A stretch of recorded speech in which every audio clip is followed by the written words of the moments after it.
ஓ daddy இந்த கல்லுல ஒரு செடி கூட இல்ல. அங்க பாரு light.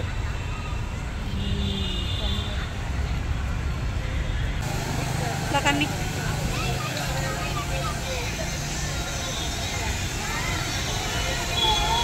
Raja agak dengan kilo ni mana? Cuma kalau masih mana kan ni dah.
மனிதன் நாகரீகம் எனும் குடிலில் ஏறி வசிக்கத் தொடங்கும் முன் ஒலிகள் அரைக்கூவல்களாய் வடிவம் பெற துவங்கிய காலம் தொட்டு கல் தோன்றி மண் தோன்றா காலத்தில் முன் தோன்றிய மூத்த மொழி நம் அன்னை தமிழ் மொழி.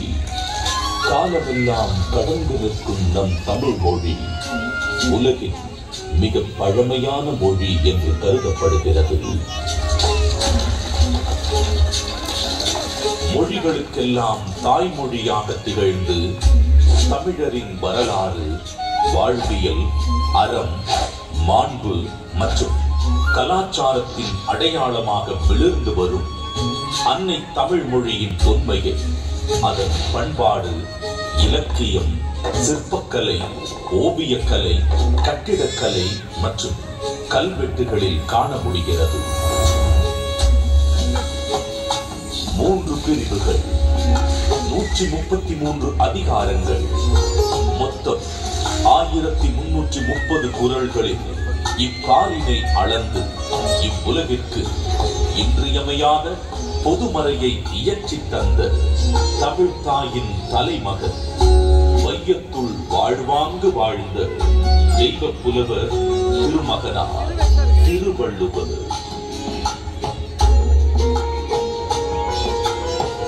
ஐயன் வள்ளுவரின் பிறந்த வருடம் தமிழக அரசால் கிமு 31 என்று வழங்கப்படுகின்றது. சென்னையின் மயிலாப்பூரில் வாழ்ந்ததாக கருதப்படும் இவர் காவிரி பாக்கத்தை ஒட்டி வாழ்ந்து வந்த மார்க்செய்ன் என்பவரது மகள் வாசுகியை மணமுடித்தார் என்றும் கூறப்படுகின்றது. தன்னை பற்றிய குறிப்புகள் மிக குறைவாகவே கிடைக்கப் பெற்றுள்ள போதிலும் தன் சொற்களால் தமிழ் கடத்தி சாதி மத வேதங்களை களைந்து மனிதத்தை உயர்த்தி பிடித்தவர் வள்ளுவர் திருமகனார்.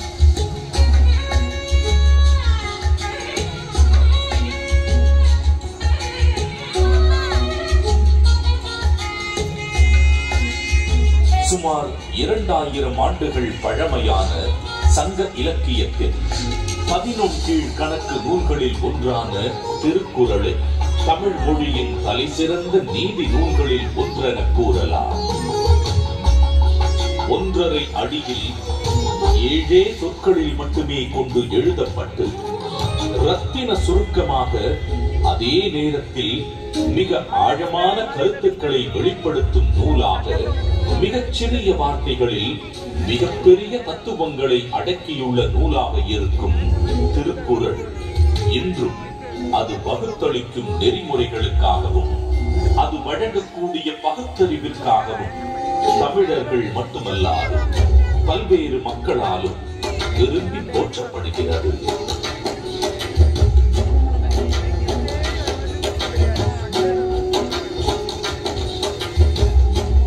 அறம், பொருள், இன்பம் என்று 3 பிரிவுகளாக அமைய பெற்றுள்ள திருக்குறளில் முதல் பகுதியான அறம் எனும் பிரிவில் மனித ஒழுக்கத்திற்கு அடிப்படையான மெய்யியல் மற்றும் தத்துவார்த்த கோட்பாடுகள் நிறைந்துள்ளன.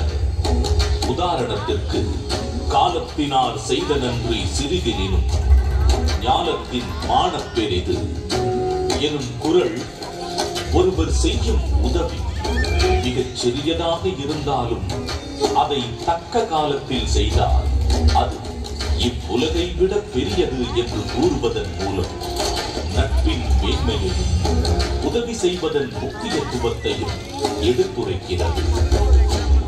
அடுத்த பிரிவான பொறுப்பாளில் வாழ்வுக்கு தேவையான பொருளீட்டுதல், சுய மற்றும் சமூக முன்னேற்றத்திற்கான குறள்கள் இடம்பெற்றுள்ளன. உதாரணத்திற்கு கற்க கசடர கற்பவை கற்றபின் நிற்க அதற்கு தக எனும் குறளில் கல்வியின் முக்கியத்துவம், கல்லாமையின் தீங்கு, பொருள் கூர்ந்து கற்றல், அதன் பின் அறவழி நடத்தல் போன்ற எக்காலத்திற்கும் பயன் பெறும் கூறுகள் இடம்பெற்றுள்ளன. 3ஆம் பிரிவான இன்பத்து பாலில் இல் வாழ்க்கைக்கு தேவையான அகக்கூறுகள் இடம்பெற்றுள்ளன. உதாரணத்திற்கு உடம்பொடு உயிரிடை என்ன மற்றன, மடந்தையொடு எம்மிடை நட்பு எனும் குரல் உடலும் உயிரும் பிரியாமல் ஒன்றாக இருப்பது போல இல்லற வாழ்க்கையில் இருப்போர் ஒன்றாக இருத்தல் வேண்டும் என்ற பொருளுடன் காதலின் சிறப்பையும் இல்வாழ்வின் மேன்மையையும் உணர்த்துகிறது. ஏறத்தாழ 60க்கும் மேலான உலகின் பல்வேறு மொழிகளுக்கு மொழிபெயர்க்கப்பட்ட திருக்குறள் உலகெங்கும் அதிக அளவில் மொழிபெயர்க்கப்பட்ட சமயம் சாரா நூல்களில் ஒன்றாக திகழ்கிறது.